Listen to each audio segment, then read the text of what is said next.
ನಿಮ್ಮ ಹಳೆ ಒಡವೆನ ಅಧಿಕ ಬೆಲೆಗೆ ಮಾರಬೇಕೆ?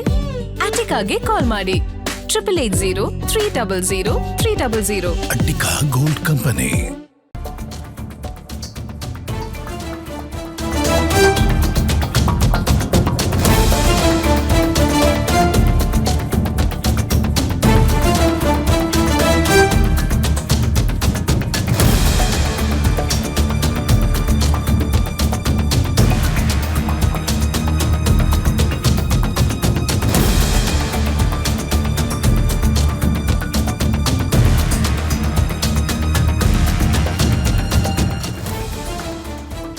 ನಾಳೆ ಕಾವೇರಿಗಾಗಿ ಅಖಂಡ ಕರ್ನಾಟಕ ಬಂದ್ಗೆ ಕರೆ ನೀಡಿದ್ದಾರೆ.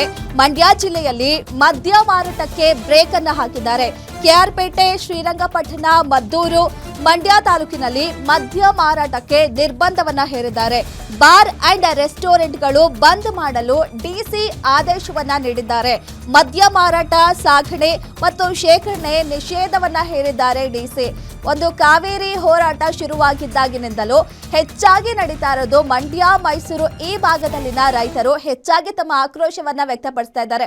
ಸಾಕಷ್ಟು ಕಾವೇರಿ ನೀರು ತಮಿಳುನಾಡಿಗೆ ಬಿಟ್ರೆ ಹೆಚ್ಚಿನ ತೊಂದರೆ ಅನುಭವಿಸಿರೋರು ಆ ಭಾಗದ ರೈತರಾಗಿರೋದ್ರಿಂದ ಮೊದಲಿನ ದಿನದಿಂದಲೂ ಕೂಡ ಅಲ್ಲಿ ಸಾಕಷ್ಟು ಪ್ರತಿಭಟನೆಯನ್ನ ನಡೆಸ್ತಾ ಇದ್ದಾರೆ. ಆ ಒಂದು ಹಿನ್ನೆಲೆ ನಾಳೆ ಕರ್ನಾಟಕ ಬಂದ್ಗೂ ಕೂಡ ಮಂಡ್ಯದಲ್ಲಿ ಸಂಪೂರ್ಣ ಸ್ತಬ್ಧ ಆಗಿದೆ.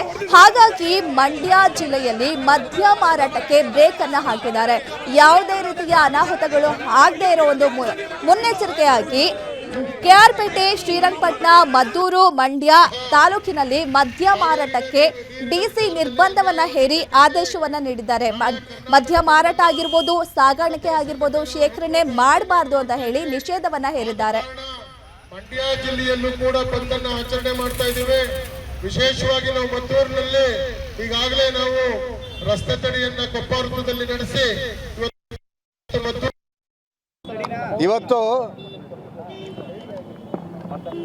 ಮಂಡ್ಯ ಜಿಲ್ಲಾ ರೈತರ ಸಂಘದ ಹಾಗೂ ಪ್ರಗತಿಪರ ಸಂಘಟನೆಗಳ ಹೋರಾಟಕ್ಕೆ ಬೆಂಬಲವನ್ನು ಕೊಡಬೇಕು, ಅವ್ರ ಜೊತೆ ನಾವೆಲ್ಲರೂ ನಿಲ್ಲಬೇಕು ಅಂತ ಹೇಳಿ ನಾನು ಮತ್ತು ಶಿವರಾಮೇಗೌಡರು ಬೆಂಗಳೂರು ನಗರದಿಂದ ಬಂದು ಅವರಿಗೆ ಒಂದು ಶಕ್ತಿ ತುಂಬುವಂಥ ಕೆಲಸವನ್ನು ಮಾಡ್ತಾ ಇದ್ದೀವಿ.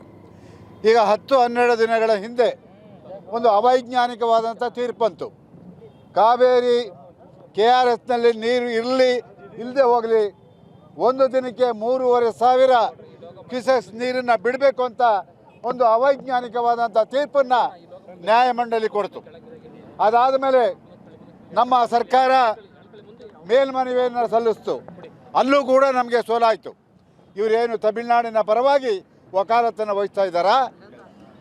ಇವರು ಅವೈಜ್ಞಾನಿಕವಾದಂಥ ತೀರ್ಪನ್ನು ಕೊಡೋದಕ್ಕೆ ಮುಂಚೆ ಏನು ಮಾಡಬೇಕಾಗಿತ್ತು? KRS, ಕಬಿನಿ, ಹಾಗೆ ಹಾರಂಗಿ ಮತ್ತು ತುಂಗಭದ್ರಾ ಅಣೆಕಟ್ಟುಗಳಿಗೆ ಭೇಟಿಯನ್ನು ಕೊಟ್ಟು ಒಂದು ನಿಯೋಗವನ್ನು ಕಳಿಸಿ ಸತ್ಯಾಸತ್ಯತೆಯನ್ನು ತಿಳ್ಕೊಂಡು ಆಮೇಲೆ ಒಂದು ತೀರ್ಪನ್ನು ಕೊಡಬೇಕಾಗಿತ್ತು. ಅದನ್ನು ಕೊಡಲಿಲ್ಲ. ನೀರು ಇರಲಿ ಇಲ್ಲದೆ ಹೋಗಲಿ, ನೀರು ಬಿಡಬೇಕು ಅಂತ ಹೇಳಿದರು. ಅವತ್ತು ನಾವೆಲ್ಲ ಸೇರಿ ಇದೇ 13ನೇ ತಾರೀಕು ಕರ್ನಾಟಕ ಬಂದ್ಗೆ ಕರೆ ಕೊಟ್ಟು, ಆದರೆ ಅನಿರೀಕ್ಷಿತವಾಗಿ ಪ್ರಕೃತಿ ನಮ್ಮ ಪರವಾಗಿ ಒಲಿದು ಧಾರಾಕಾರವಾಗಿ ಮಳೆ ಬಂದಿದ್ದರಿಂದ ನೀರು ತಾನಾಗಿ ಹರಿದೋಯ್ತು. ಆಗ ನಾವು ಆ ಬೆಂಗಳೂರು ಬಂದನ್ನು ಕೈ ಬಿಟ್ಟು